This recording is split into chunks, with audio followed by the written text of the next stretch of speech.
Pardon the interruption, but I'm Mike Wilbon. Tony, it's National Lumpy Rug Day. What? Don't you hate lumpy rugs? Tony Kornheiser, at this point, I'll wear any rug. This isn't working. So if you got a rug, send it to me and let me try it on. Wilbon, do you remember the Leave It to Beaver show? Do you remember that show? Yes, yeah. Do you remember the character Lumpy Rutherford? Wasn't that a great name? Yes, it was. Lumpy Rutherford. Leave It to Beaver's on now. It's on now every night. Channel 6, must be MeTV. Channel 6 here in Arizona. I watch too much Leave It to Beaver. That's Reliving my fantastic. childhood. Lumpy Rutherford, Eddie Haskell, Beef. Welcome to PTI, boys and girls. In today's episode, Joel Embiid could return to the court.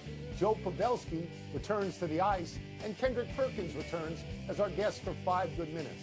But we begin today with the Lakers going into San Francisco and beating the Warriors in the first game of that series, 117-112. The Warriors made 21 threes, which is normally enough to win, considering the Lakers made 6. But the Lakers made 25 free throws to the Warriors 5. And Anthony Davis had 30 points and 23 rebounds. He played every minute of the second half. Wilbon, what did Game 1 tell you about this matchup? Well, Tony, it reminded me of a lot of things I think that people who love and follow basketball ought to already know. But the great thing about the playoffs is you get confirmation over and over again for the best people and the best teams, like Anthony Davis, when healthy and on the court and asserting himself, which doesn't always happen, is a monster. Like LeBron James, even if he has no three-point shot whatsoever, and he has no three-point shot right now, he's probably around 20%, he still controls the game. At nearly 40 years old, he controls the game. Steph Curry is a wonder. Even on a night where he gets double-teamed, he gets trapped and jumped and blitzed, he will find a way and he may kill you. Also, Jordan Poole seems to be the captain of the irrational confidence team, and maybe we'll get back to that. And another one, Tony, that I'm reminded of is I'll take big over small. You can go out there with a small lineup all you want. I would not be reacting to small ball. I hate small ball. I know the Warriors have made it work to some degree, but when they won their best teams, they had bigs. Even if it was a guy like Andrew Bogut out there. I don't like small ball when you got guys like LeBron and Anthony Davis out there. We were reminded last night, great big players will beat great small players. Yeah, so what Game 1 told me was that the Lakers have a far better chance of winning this series than I had thought going in, because this is the game, this is the exact script that the Golden State Warriors would write for this game. We're going to make 21 threes. We're going to win the game. A pile of threes, that's how we win games. And that did not happen out there. Let me just consult my notes for a second. When you make 21 threes and the other team makes 6, that's why you're the Splash Brothers, because you're shooters. You're not the Beef Brothers, as you're pointing out. You're not bangers. You're not even the Property Brothers, which is apparently a big-time show somewhere. I look at the people on the court, and I see what you see, that the Lakers are thicker and bigger than the Warriors. They are at this point. So if it comes down to just strength, maybe that favors the Lakers. Look, how do we think of these teams? We think of LeBron as a truck, and we think of Steph Curry as a sports car. So if you're right, if big ball beats small ball, if finesse gets pounded by physicality, then it's going to go that way. And, Mike, that's a surprise to me. I was surprised by this game. This is the exact script the Warriors would have written. Yeah, yes, but Anthony Davis is not always this guy. I don't know if that's sustainable. Is it sustainable to have him play every minute of the second half? Remember, they're coming off lots of days rest, the Lakers, and the Warriors are just playing. Yeah, they're tired. They had one day off after Sacramento. And the Lakers were rested. LeBron and Anthony Davis. So they're not, it's every other day now. They're not going to have that kind of energy late in the game again. It's unlikely. But wow, I mean, what a game and what incredible performances. And like you said, Golden State, they had 3 guys with 6 threes. It's never happened before. So there are going to be adjustments, but don't tell me that Looney by himself is going to be turned into Wilt and just hold off the size of the Lakers. I don't believe that. I believe the Steve Kerr has some adjustments, and I don't know what they are. The Sixers and the Celtics are back on the court tonight for Game 2 of their series, and barring any setbacks, newly named league MVP Joel Embiid, take that, Tony, will reportedly play. Embiid has been recovering from a sprained LCL in his right knee, but he did participate in shoot-around this morning. With the Sixers already having stolen game one in Boston, Tone, should they risk putting him, Joel Embiid, on the court? I'll get to that in a second. I'm going to deal with the MVP issue first because we've heard about your votes for years and years and years. Yes. Joel Embiid got 73 votes out of 100 cast. That's a lot more than I thought he would get. First place Jokic, votes. I think, got 15 first-place votes. Antetokounmpo got 12. They're the only people you can vote for. I mean, let's face it. That's they were right. the best. That's right. 3 all year. I would have voted for Antetokounmpo, as I have told you publicly and privately. Yep. Antetokounmpo's team finished first in the conference. Embiid's finished third. And when they went head-to-head, Antetokounmpo owned him in terms of statistics. So that's my speech on MVP, which you've probably heard before. Now, would I play him? If he's healthy, I will absolutely play him. Of course I'm going to play him. If the Sixers win this game and go 2-0 on the road, this series is essentially over. Now, Doc Rivers isn't going to play him if there's swelling in his knee. Nobody would do that. But what are you exactly waiting for? Why would you wait for game 3 if he's totally healthy? If you have a fear, Mike, that the knee will swell up after he plays, you're going to wait till game 7? To me, if he's healthy, you put him out there. Tone, this is the conundrum. I would sit him. I would have gone to Joel and say, you're not playing. We're going to wait and give you time. Chances, yes, because a couple of days make a big difference. You're going to come back in game 3 at home. As a matter of fact, I'm sending you home. You're not in Boston. You're at home with your staff, with our staff, and all the subtleties and advantages that brings. You are with your people 24/7. You're not in Boston with a handful of people on a charter. No. You're going to play game 3, and we're going to go up 2-1 and maybe 3-1 with you being closer to full strength that we can imagine and help you get there, get out of here. You're not in. I'd have sent him home. I'm not sure I'd have let him come. I wouldn't do that. No. There's no chance. None. I wouldn't Jimmy do that. Butler, No, too. I would have said the same thing. Yeah, if you're healthy, go out and play. To me. If you're healthy. If you're not, don't you? Of course not. We move to hockey. 2 playoff games last night. Both road teams won. Florida beat Toronto 4-2 in a game where Florida was up 2-0 and gave the lead up. And your Kraken, Wilbon, beat Dallas in overtime 5-4. And in that game, Dallas's Joe Pavelski scored all 4 of his team goals. So, Wilbon, of these 3 things, the Florida win, the Seattle win, and Pavelski's 4 goals, which was most impressive to you? It's probably Pavelski's 4 goals at 38 years old. A couple of them were tip-ins. It's amazing the way he's playing, Tony. But I'm a little biased. I watched all of the Florida-Toronto game. And I got to say, as somebody who's rooting for Toronto, Florida was pretty amazing. I mean, coming off, they could have had a letdown. It'd be, you can understand if they had a letdown having just eliminated the Bruins. And in Boston, and here they got to play Toronto in another just fanatic road situation. And they're up 2-0, and Toronto comes back to 2-2, and that place is bonkers. I mean, it was just really a thrill to see Toronto. You think they got momentum, and no, they don't. I'm going to go with Florida taking that 1-0 lead over the Maple Leafs. I will say this about Florida. When you have to play Boston, the number 1 team in points in the league, and go right from that to the number 4 team in points in the league, that's a tough road to go, and they are. Florida at the moment is killing the original 6, but I want to concentrate on Pavelski. It's not a record. He's the 35th guy to score 4 goals in a playoff game. 5 guys have scored 5, including 2 people you may have heard of, Mario Lemieux and Maurice Richard. But 4 goals in a playoff game, come on, that is absolutely tremendous. The oldest guy to do it, as you mentioned, at 38. And here's something, Mike, if you gave me 100 tries at this, I would not have guessed it. Pavelski right now is the active career 3rd-place guy in playoff goals behind only Ovechkin and Crosby. And I never put his name in that sort of company. No, you wouldn't think he's in that group. To me, that's a really big deal. And the only thing I'll say about the Kraken is the reason I stay away from them is I understand he lost, but that's the most impressive performance to me. It is. It was. I can't name anybody on the Kraken or the coach. So I stay away from them. Well, maybe they're Vegas. Maybe in their first year they get to the finals. Let's take a break. Coming up, what should we take away from the Knicks evening things up with the Heat last night? We're going to ask Kendrick Perkins. We're also going to ask him about the Suns. And what now? What now that Chris Paul is hurt and may not be able to play? What now? They're doomed.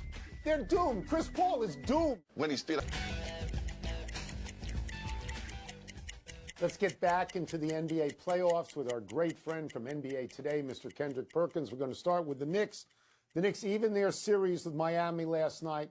Of course, the Heat, they didn't have Jimmy Butler, one of the greatest playoff players ever. So how should the Knicks feel about where they are right now? Oh, they should feel pretty damn good, Tony. I mean, let's not forget, the Knicks won on the road last series. Matter of fact, they closed out the Cavs, I believe, in Game 6 it was. So when I look at, or Game 5, excuse me, but when I think about the Knicks, I look at the others. You know what you're going to get out of Jalen Brunson. R.J. Barrett has finally starting to be consistent. And Julius Randle, he came back last night, but he's much needed. But I look at Josh Hart, and I think about the Pelicans, and I think about the Portland Trail Blazers, and they should be rolling over in their grave right now to give up a role player like Josh Hart. He is the heart of all hearts when it comes down to doing everything that you need out of a role player to win basketball games. He is going to be the deciding factor in this series. He almost had a triple-double last night. When it comes down to doing everything across the board, diving on the floor for loose balls, taking charges, picking up guys 94 feet, not afraid of embarrassment, going contest any and everybody at the basket, he gives this New York team life. Him and Jalen Brunson are tied together. Their chemistry is great, and those two are the leaders. With Josh Hart being available and being healthy, he is going to be the deciding factor, and this is why I give the edge to the New York Knicks. Wow. Tony's just scared to get excited, Perk. That's his problem. He don't want to get excited over his team. Perk, Anthony Davis was enormous last night in every way imaginable, which is another reason I hate small ball, because I'm looking at the Warriors going, what are they supposed to do? Perk, what are the Warriors supposed to do against Anthony Davis with that small lineup? They can't do nothing. Nothing. But can we get this Anthony Davis all the time? Like, Anthony Davis is a generational talent. We're talking about one of the most skilled power forwards to ever play the game of basketball. When he is locked in, he is up there in the same conversation with Giannis Antetokounmpo. So when I look at how dominant he is on both ends of the floor, the Warriors don't have an answer for him. It's just if AD decides that I want to be AD, this guy that's supposed to be a top 5 player in the league, or I want to be AD, a guy that's in the middle of the pack. The only person that has an answer for Anthony Davis is Anthony Davis. Well, there's another team looking for some answers now, and that would be my Phoenix Suns. If Chris Paul is going to miss time, and it looks like he's going to have to with this injured groin, Perk, where do the Suns go to look for a guy to be their ring general, to be their conductor? What do they do now? Will, boy, you know, I hate to tell you this, but, man, the Suns are dead bird tall grass, okay? They just don't have it. They just don't have it. And it started with Monty Williams' last series by not trusting his bench. I don't understand how you have guys like Terrence Ross and T.J. Warren, and you don't give them an opportunity. You need depth in case one of your top guys go out. But the way that DeAndre Ayton is playing right now, I just don't see y'all having it, right? He said something about 3 or 4 days ago talking about he runs on a Tesla battery. I'm like, maybe you need to change that into a diesel engine because Jokic is giving you that work. All the Suns need from DeAndre Ayton is for him to be Kevon Looney. Anchor the defense, be a monster on the boards, be a monster in the interior, be a guy that's going to finish around the basket, and he's not even capable of doing that. On top of that, KD has to elevate his game even more and match Devin Booker. He has not lived up to that in this series thus far. Man, Every so it's a word you lot said bigger is problem true. than just Chris Paul, man. Oh, This hurts me. because I picked Phoenix as soon as they got, Durant. And you're right. You're right in everything you say. We'll get you out of here on this. This is an interesting question. We have been pretty tough on this show on Dylan Brooks. But you don't like how word of him being separated out from Memphis came to light yesterday. What should the organization have done about Dylan Brooks? Well, one, I think we all expected Memphis to move on from Dylan Brooks, and that's okay, all right? That's okay. But why at this time? Why is this information even out there? We're in the middle of the postseason. Free agency don't even start till late June, early July? Why is this even a conversation? And here it is again. This is a guy that has given you 6 years of his heart and soul. And he has had some good years in that organization. My thing is, if you're not going to sign him back, it's a way to do things. And that's not the way that you're supposed to, say a goodbye to a guy that's been part of your culture. You don't put it out there like that. I don't know if the Grizzlies did. I don't know if his agent did. I don't know if another player did. But this conversation should have never got leaked, and it should have never been discussed at this moment anyway. Thank you, Perk, as always. It's great to have you. Perk, appreciate you. Thank y'all, legends, for having me. Let's take one last break. Still to come, did Lionel Messi earn his reported suspension from PSG? And what should we make of the pairing for the next edition of the match? Perk, I just think that Dylan Brooks, I think he made himself toxic. I think he talked so much, and when they lost, I think they just looked to blame him. You're probably right. It should have been done differently, but there's no way they could. Happy time, people. Happy 27th birthday, Domantas Sabonis. Domantas is the son of the great Russian center and legendary Olympian 7'3" Arvydas Sabonis. Domantas was the 11th overall pick by Orlando in 2016 out of Gonzaga and was dealt on draft night to the Thunder, who a year later sent him to the Pacers.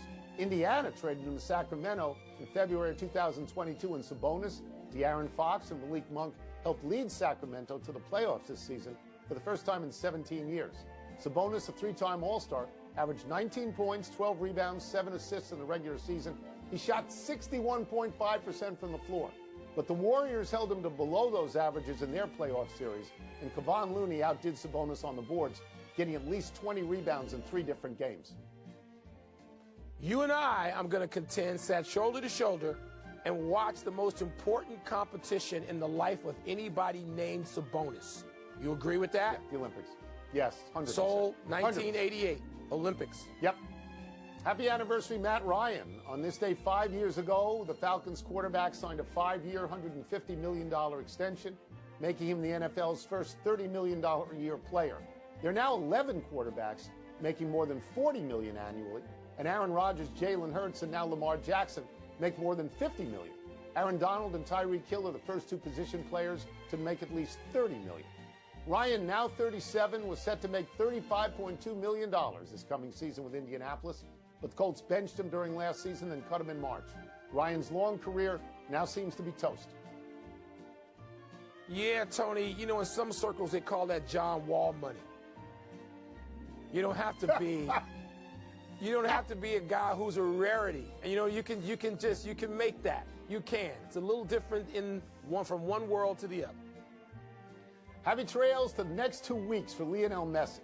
Paris Saint-Germain suspended their star for taking an unauthorized trip to Saudi Arabia after PSG lost to Lorient on Sunday. The squad had been told they would have Monday and Tuesday off if they won the game, but would have to practice if they lost. Messi, who planned to go to Saudi Arabia to honor his deal as a Saudi ambassador, went anyway and got this suspension. So let's ask ourselves if Messi cares. Of course not. He's won the World Cup. He's playing out the string now and will reportedly leave PSG after this season. Who will be surprised if Messi signs with a Saudi team like Ronaldo has? And the answer is no one. Saudi Arabia does so much sports washing, everyone in Riyadh must be wet. Yeah, well, Messi will be wet.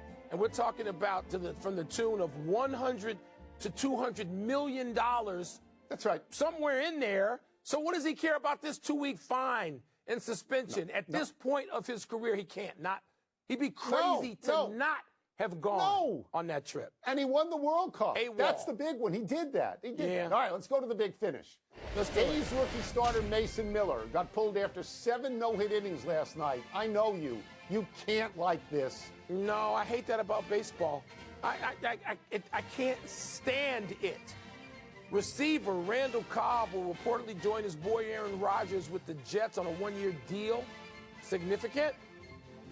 I think it is for comfort level. Yeah, I think it is. Travis Kelce and Patrick Mahomes will golf against Steph Curry and Klay Thompson in the next edition of the match. Are you intrigued by that? Other than Steph, that sounds like a podcast. I mean, I like hearing those guys. Maybe, I don't know, maybe Klay's gotten a lot better. I should check on that. Rory says he needed time to regroup after missing the cut at the Masters. Does that make sense? Yeah, that's what I thought at the time. He was emotionally bereft after that. That was bad. He missed the next week at Hilton Head, and he took a $3 million fine for it. Now he'll be back playing this week. Last one. 2 games, game ones in the NHL tonight. Who you got? I got the Oilers and the Devils in their respective game ones, Tony. Okay. We're out of time. We'll try and do better the next time. I'm Tony Kornheiser. And I'm Mike Wilbon. Same time tomorrow, knuckleheads. You know what's coming, right? Huh? Game ones, but first, Sports Center. All right, Wilbon, after game one, what is the key to the series for the Lakers and the Warriors? Wow, Tony. I mean, there's several. I'll start with whether or not the minutes played by the Lakers stars last night, whether that's sustainable. LeBron James played 40, and Anthony Davis played 44 minutes, coming off some rest, coming off some days off, while Golden State didn't have that. I don't think that's sustainable. That's one of the keys. What do you do when those guys can't go that long? That game was tight last night. The other big one to me is size. What are the Golden State Warriors going to do? Just leave Kevon Looney out there to go against Anthony Davis, who got they may have been equal in terms of rebounding, man to man, but in terms of team, the Lakers owned Golden State in the paint. Can they live with that? Are they going to live with small ball against talented giants, relatively speaking? I don't know about that either. So there are a lot of keys, but those are 2 of them for me. The one that stands out for me for the Lakers is Anthony Davis. Is he healthy? Can he go as many games as they need him to go? Because when he plays like he played last night, he's a dominating player. And you can understand why a combination of LeBron James and Anthony Davis can win a title. Of course, you can see that. In terms of the Warriors, I mean, if I'm sitting there with the Warriors now, I'm hoping that last night's final score was a fluke. Because I had 21 threes, and the other guys had 6. I played the exact game I would draw up all year long for the size of my team. I'd make a lot of threes. And in fact, Mike, that game was tied very late in the game. It could have gone the other way, a shot here or a shot there. So if I'm the Warriors, I'm thinking, we can't lose another one like that, and we won't because it's not their style. So we'll just keep doing what we're doing. That's what I'm thinking. Several of many things making that a great series. I don't know. It might keep some people awake at night. Some people. That's it. Not me. We're it's too done. late. Back to you. Play it at 8.